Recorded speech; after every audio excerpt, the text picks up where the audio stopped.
आयुष्यात जिच्यावर सगळ्यात जास्त विश्वास ठेवला ना, तिनं तिच्या आयुष्यातली सगळ्यात मोठी गोष्ट माझ्यापासून लपवून ठेवली. त्याचा त्रास होणारच ना. सुमी,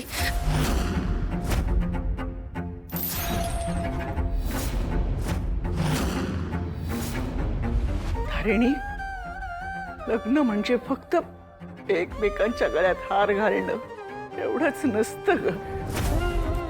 त्याही पलीकडे खूप काही असतं. अगं, आयुष्यभराचं नातं असतं. आता जन्माचं वचन असतं ते. म्हणजे लग्नासारखा मोठा निर्णय माझ्याच संमतीनं घेतला पाहिजे असा माझा आग्रह नव्हता ग. कमीत कमी विश्वासात घेऊन मला सांगायला तरी हवं होतंस ना ग. आणि काय रे, तुला सुद्धा सांगावंसं वाटलं नाही मला? नातू मानत होते ना तुला. आजी आजी म्हणून माझ्यासाठी, माझ्या घरासाठी सगळं काही केलंस. पण माझ्याच तारिणीशी लग्न करताना सुमीला विसरलास. बरोबर आहे.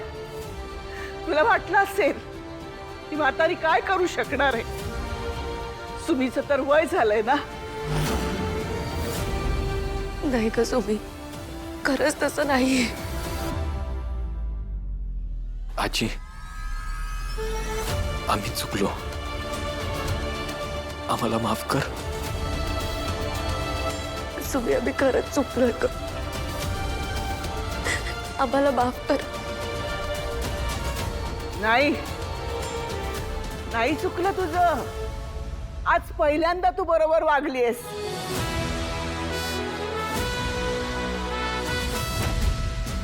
स्वतःच्या सुखाचा विचार केलायस, हो ना? अगं, एकदा सांगायचं होतं सुमीला. सगळ्यांच्या नाकावर टिचून थाटामाटात लग्न लावलं असतं तुझं केदार बरोबर. आई, काय बोलतेयस तू? तुला कळतंय का? हे वागून सुद्धा तू तिची बाजू घेतेयस. हेच राहिलं होतं आता. द्या अजून पाठिंबा द्या त्या आगाऊ मुलीला. आजी, अगं खोटं बोललीये ती तुझ्याशी. तू विश्वास का ठेवतेस तिच्यावर? अहो, विश्वासघात केलाय तिने तुमचा. बेलसरांच्या तोंडाला काळं फासलाय तिने. आई, तुला बस.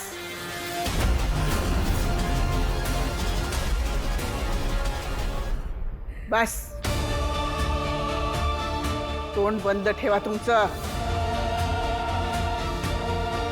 एक काही शब्द बोलायचा नाही कोणी. बेलसर यांच्या 2 लेकींचं सासर आहे. मान मर्यादा सांभाळून वागायचं. चुकलो आम्ही, माफ करा मला. नाही ग बाळा, काहीच चुकलं नाहीये तुमचं. अरे, कलियुगात आहोत आपण. इथं आपल्याच रक्ताची माणसं आपल्या आनंदाला दृष्ट लावतात. त्यामुळं स्वतःच्या आनंदाबद्दल अपराधी वाटून घ्यायचं काहीच कारण नाहीये तुम्हाला.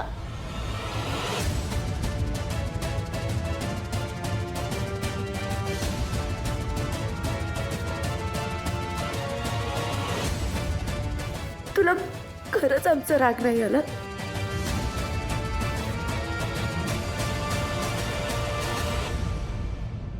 आला होता. मला राग आला होता. पण तुमचा नाही, माझा स्वतःचा राग आला होता मला. वसुधाच्या पिंडाला कावळा शिवत नव्हता तेव्हा मी तिला वचन दिलं होतं, मी तुझ्या लेकीची काळजी घेईन.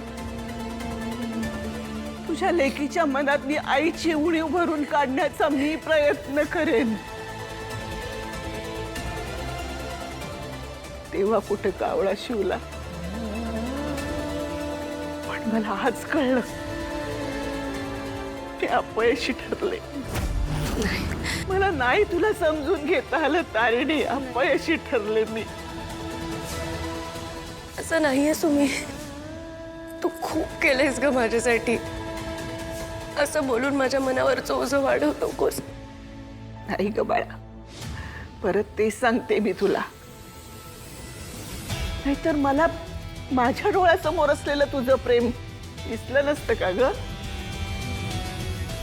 मीच नेहमी सगळ्यांना म्हणायची की नाही, माझ्या तारिणीला केदारसारखा नवरा मिळाला पाहिजे, चांगला, सद्गुणी, सगळ्यांना समजून घेणारा, माझ्या तारिणीच्या पाठीशी खंबीरपणे उभा राहणारा. खरेच देवी जगत तारिणीनं माझी प्रार्थना ऐकली म्हणायची. केदार, तुझं खरं मनापासून प्रेम आहे ना माझ्या तारिणीवर?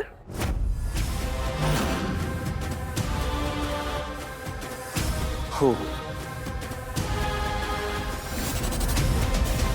आणि तुझं ग आहे ना प्रेम?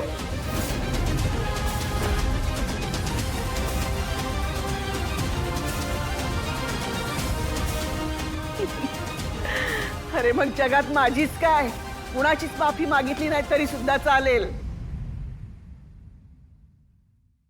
मला माहितीये ग, केदारच्या नावापुढचं आडनाव, पैसा, संपत्ती हे बघून लग्न नाही केलंस तू. त्याचा चांगुलपणा, समजूतदारपणा, त्याचा स्वभाव बघून लग्न केलंस तू. तुझा माझ्यावर विश्वास नसेल ग, पण माझा तुझ्यावर पूर्ण विश्वास आहे. खूप खूप ओझं झालंय ग. एकदा फक्त म्हण ना की मी तुला माफ केलं. हो ग बाई, केलं तुला माफ. झालं तारिणी, आज पहिल्यांदा मला तुझा अभिमान वाटतोय. हा, आज मला जाणवलं तुझ्या या छोट्याशा मनगटात वसुधाची ताकद आहे. स्वतःच्या प्रेमासाठी खंबीरपणे उभी राहिलीस. आणि केदार, या सगळ्याचं श्रेय तुला जातं बरं का. अरे मी तिला सांगून सांगून थकले, पण आज पहिल्यांदा तिनं स्वतःच्या आनंदाची निवड केली. ए धनुष, तुला तुझी हिरोईन मिळाली आहे. मला माहिती, तुझ्या एवढी नात्यांची किंमत कोणालाच नाही. मला माहिती आहे, तू तिची काळजी घेशील, तिची साथ देशील आणि खंबीरपणे तिच्या पाठीशी आयुष्यभर उभा राहशील.